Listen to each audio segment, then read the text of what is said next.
You ask Tiger to solve. This deals with linear equations with one unknown. The final result is x equals -8/35. Let's solve it step by step. Isolate the x.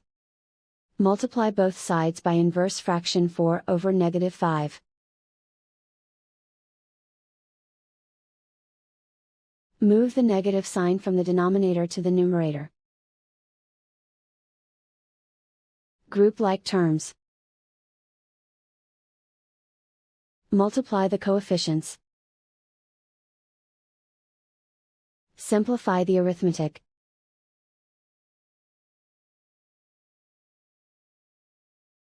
Move the negative sign from the denominator to the numerator.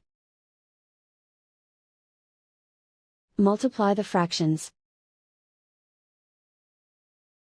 Simplify the arithmetic.